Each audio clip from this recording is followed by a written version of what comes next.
जो खास तौर पे भारतीय जनता पार्टी को झंडे वाली जो हरकत है, हम ऐसा कभी नहीं सोचते, ना ही कांग्रेस पार्टी की भी सोच है कि कहीं आप राशन देने जाओ वहाँ अपना झंडा पकड़ के जाओ। ये हमारी आइडियोलॉजी में कहीं नहीं है।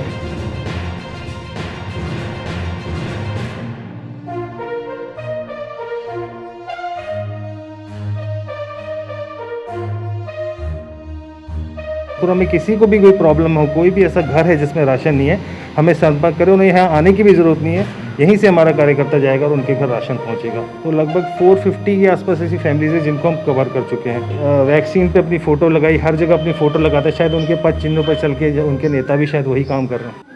कोविड-19 की महामारी जिससे सभी भलीभांति परिचित है, हालांकि प्रयास लगातार सरकार द्वारा किए जा रहे हैं कोविड की चेन को तोड़ा कैसे जाए, समय समय पर गाइडलाइंस निकाली जा रही हैं और ये कहा जा रहा है कि आप उन गाइडलाइंस का पालन कीजिए। कुछ लोग बेहतरीन तरीके से लॉकडाउन का पालन भी कर रहे हैं।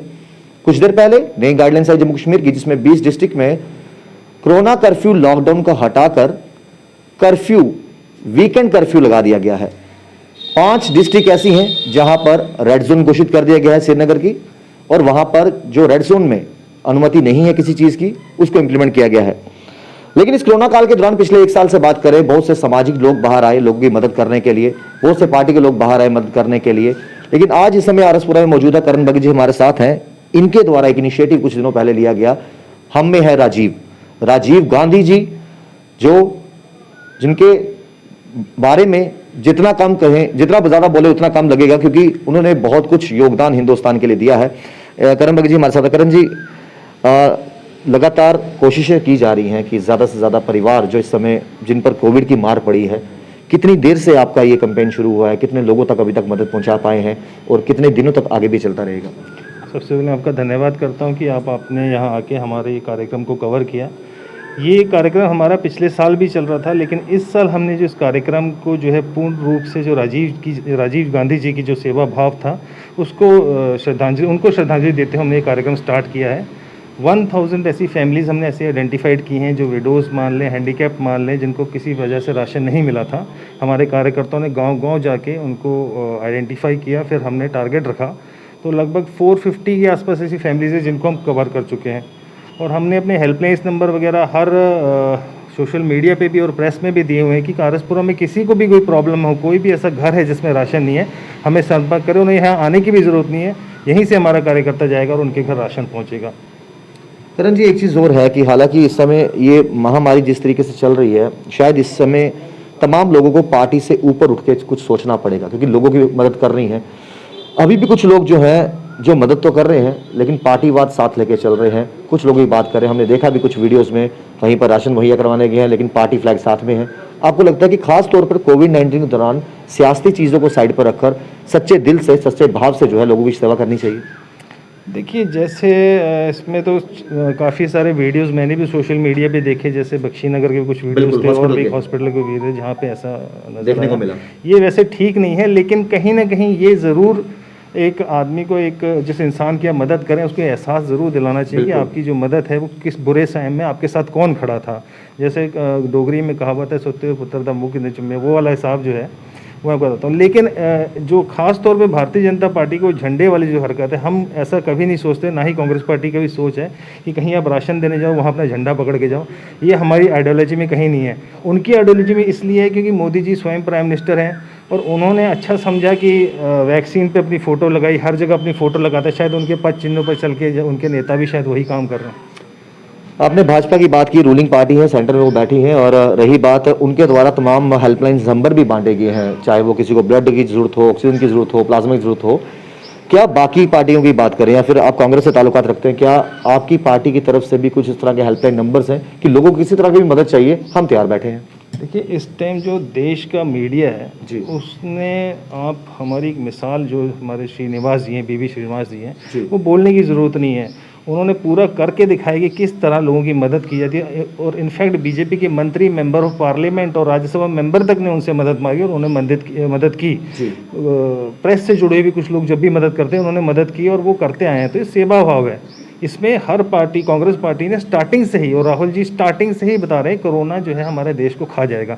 हालांकि बीजेपी से लाइटली लेती है, बट जो उन्होंने वार्न किया था, तो आज शायद वो सही टाइम पे अगर वो देख लेते, टाइम अपना संभाल लेते, शायद आज हमें ये दिन देखने को नहीं मिलता। आरएसपुरा के लोगों को और खास तौर पे किन चीज़ों की दिक्कतों का सामना करना पड़ रहा है? हालांकि आप राशन तो मुहैया करवा रहे हैं, क्या आपको लोग अप्रोच करते हैं कि देखिए करण जी, कहीं ऑक्सीजन की ज़रूरत है, कहीं पर दवा की ज़रूरत है, कहीं पर ऑक्सीमीटर की ज़रूरत है, क्या इस तरीके भी लोग अप्रोच कर रहे हैं?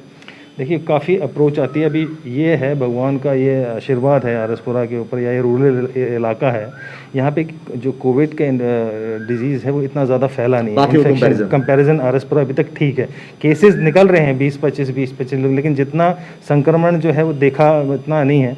हालांकि उसके दौरान भी जो खामियां तो है ही, खामियां तो आप देख लें, खामियां हर जगह। मैं क्या बोलूँ, अगर बैठ पूरा दिन लग जाएगा खामियां बताने में। अगर मैं बोल सकता हूँ एक बीजेपी या उनकी सरकार एक ऐसी चीज़ बता दे जो आरएसपुरा में उन्होंने की है कोविड के लिए या यहाँ की जनता के लिए या किसी के भी लिए, तो मैं उनको आज चैलेंज करता हूँ, आपको एक काम बता दें कोविड के दौरान किसी भारतीय जनता पार्टी वाले ने या उनकी किसी सरकार ने यहाँ के किया है, तो ऐसा तो कोई नज़र नहीं आता कहीं भी। हालांकि डीडीसी इलेक्शन हुए थे तो बड़े बेहतरीन चेहरे यहाँ पर देखने को मिले थे। स्मृति ईरानी जी यहाँ पर मौजूद थी, तमाम अगर बात करें चाहे एमपी की बात करें तो वो भी यहाँ पर मौजूद थे। तो वो क्या वादे किए हुए लोगों को, विश्वास किया हुआ लोगों को, आज जब लोगों को जरूरत है, क्या वो जमीनी स्तर पर नहीं दिख रहा? देखिए बीडीसी से पहले एक और इलेक्शन आई थी म्यूनिसिपैलिटी की जी। और मैं आपको बता दूं कि हमने मुझे भी आज 21 साल हो गए राजनीति में जी। और मैंने आज तक कभी ये नहीं देखा कि कैबिनेट मिनिस्टर जो है वार्ड मेंबर के लिए वोट मांगने जा रहा है। मैंने आज तक अपनी ज़िंदगी में नहीं देखा।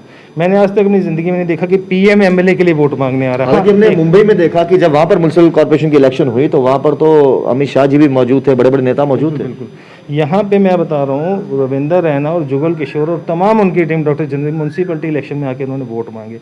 लिहाजा एक ऐसा होता है कि जिसकी सेंटर में गवर्नमेंट एक एज मिलता है उस पार्टी को जी। कि उनकी नई नई सरकार थी और लोगों को बुखार था मोदी का, तो जो अब नहीं है, उस हिसाब से लोगों ने वोट दे दिए। और डीडीसी में सेम ऐसा हुआ। डीडीसी में कुछ गलतियां किसी से भी हुई होंगी जिसकी वजह से वो जीती भारतीय जनता पार्टी। मैं आपको यहाँ के डीडीसी मेंबर की हालत बताता हूँ, आप फ़ोटो देख लें, सोशल मीडिया मैंने डाला हुआ है। वो डीडीसी मेंबर जो कम से कम 3-4 हज़ार लीड से जीता है और वो अच्छा पैसे वाला कैंडिडेट है, ऐसा गरीब नहीं है वो, ठीक ठाक रॉयल उसके पास प्रॉपर्टी बनाई है एमएलए बनने के बाद, जो भारतीय जनता पार्टी में था। और वो एक ऑक्सीजनेटर 25 पंचायतों को दे रहा है, एक ऑक्सीजनेटर 25 पंचायतों को, वो भी पता नहीं कहाँ से आया है। तो उनके काम से देख लीजिए, जो आप जहाँ एलजी साहब एक तरफ बोलते हैं हम हर वार्ड में कोविड सेंटर खोल रहे हैं, वो भी आप जाइए, चक्कर लगाइए, देखिए, मुझे बताइए कहाँ बनाए हैं कोविड किसी पंचायत। हालांकि अंशुल गर्ग जी की बात करें, डीसी जम्मू की लगातार दौरे कर रहे हैं, कह रहे कि इस बार जो ज्यादा हिट किया, पिछली बार तो कोरोना काल में पंचायतों की बात करें, गाँव की बात करें या रूरल एरिया की बात करें, वहाँ इतना हिट नहीं किया, लेकिन इस बार जो है ज्यादा हिट किया है और इन जगहों पर ध्यान देने की ज्यादा जरूरत है। आपको लगता है कि क्या डीसी जम्मू द्वारा ये प्रयास लगातार किए जा रहे हैं या फिर कथनी और करनी में अंतर नजर आ रहा है? देखिए एडमिनिस्ट्रेशन जो भी अपना काम करती है, वो पढ़े लिखे लोग हैं, पेपर पास करके आ जाते हैं और आईएएस बन जाते हैं, तो उनका काम करने का तरीका एक अलग होता है। जी। जो सोशल होता है उसका एक काम करने का तरीका एक अलग होता है। उनको ये पता नहीं होता कि आरएसपुरा में चौहाला गांव में कितनी जनसंख्या है और कितनी पॉपुलेशन है। उनको ये नहीं पता होता हमारा जोग्राफिकल और डेमोग्राफिक क्या कंडीशन है। ये एग्ज़ाम पास करके आए होते हैं और मजबूरी ये है हमारी कि इस वक्त किसी भी पार्टी की सरकार नहीं है। सरकार होती तो वो आईएएस ऑफिसर को या डीसीज को गाइड करता। और सबसे बड़ा जो इसमें लापरवाही एडमिनिस्ट्रेशन की ये है कि एक टाइम पे जब कोरोना पिछले साल 2 साल की बात है, 2020 में सुषमा जी ने बहुत अच्छा काम किया, संजीव वर्मा जी ने बहुत अच्छा काम किया और पूरी तरह उन्होंने नाप लिया था कोरोना को और कैसे मौजूद करना है। उन्होंने बड़े मुश्किल समय भी देखा, वो एक्सपीरियंस थे इस चीज़ को लेके। ऐसे में अफसर बदलना या चेंज कर देना मुझे नहीं लगता कि लापरवाही, जिसने ऑलरेडी 1 साल से उसको पूरे एरिया की नॉलेज है, उसको बाद में ट्रांसफ़र कर देते हैं और थोड़ा जम्मू में एक्सपीरियंस लोग आए तो मेरे ख्याल से ज़्यादा अच्छा। करण जी, एक आखिरी सवाल आपसे और बहुत महत्वपूर्ण सवाल है कि जिस तरीके से जम्मू की बात करें, जम्मू म्युनिसिपल कॉर्पोरेशन की बात करें, लगातार कॉर्पोरेटर ये कह रहे हैं कि हमें मालूम है हमारे वार्ड में कौन गरीब है, किसको सबसे ज़्यादा जरूरत है। क्या वो चीज़ें यहाँ पर भी देखने को मिल रही हैं? वो कह रहे हैं कि जब कोई ब्यूरोक्रेट्स की ऑफिशियल मीटिंग होती है कि किन लोगों तक दवाइयाँ मुहैया करवाई जाएँ, सामान जरूरी पहुँचाया जाए, तो एक कॉर्पोरेटर से बेहतर कोई नहीं समझता। आपको लगता है कि ये चीज़ें बड़ी खल रही हैं आरएसपुरा में भी? नहीं, कॉर्पोरेटर अपनी जगह है, लिहाजा देखते हैं कॉर्पोरेटर काम करने वाला कौन है, कॉर्पोरेटर किस काबिलियत से वो जीता है, वो अपनी काबिलियत से जीता है कि किसी का टैग लेके जीते आया है। बदतमीज़ कॉर्पोरेटर भी हैं भारतीय जनता पार्टी के जम्मू में, जिनको ना पता है किसी से क्या बात करनी है, लोगों को गालियां देते हैं, एसएचओ को गालियां देते हैं, अफसरों को गालियां देते हैं। ऐसा व्यवहार जो भारतीय जनता पार्टी का है, का कॉर्पोरेटर का है। लेकिन मुझे नहीं लगता कांग्रेस के कॉर्पोरेटर इतने ज़्यादा हैं और भारतीय जनता स्पेशली कॉर्पोरेटर, मुझे तो सारे कॉर्पोरेटर्स में एक भी सब बदतमीज़ी लगे, एक भी मुझे ढंग का कोई लगा नहीं वहाँ कॉर्पोरेटर। बहुत शुक्रिया। तो करण जी यहाँ पर मौजूद है और आप देखिए अभी भी सामान यहाँ पर पड़ा है काफी लोगों को मदद पहुंचा भी चुके हैं जो जरूरी सामान है। आप देखिए यहाँ पर, अब मैं चाहूंगा बताने के लिए रिलीफ किट जो है यहाँ के जरूरतमंद लोगों तक पहुंचा रहे हैं और इन्होंने कहा कि फिलहाल इसी तरीके से आगे कुछ दिनों तक आगे भी हमारा प्रयास जो है वो कंटिन्यू रहेगा। बाकी के तमाम अपडेट्स के लिए जुड़े प्रोसेस के साथ राहुल खत्री, बॉक्स एक्सेस के लिए। कभी बेड सोने के अलावा खेल का मैदान होता है, खाने की मेज पर खाने के अलावा अपनों का साथ होता है। इसीलिए तो हम कहते हैं कि एक मकान घर तब बनता है जब वो KS फर्नीचर से सजता है।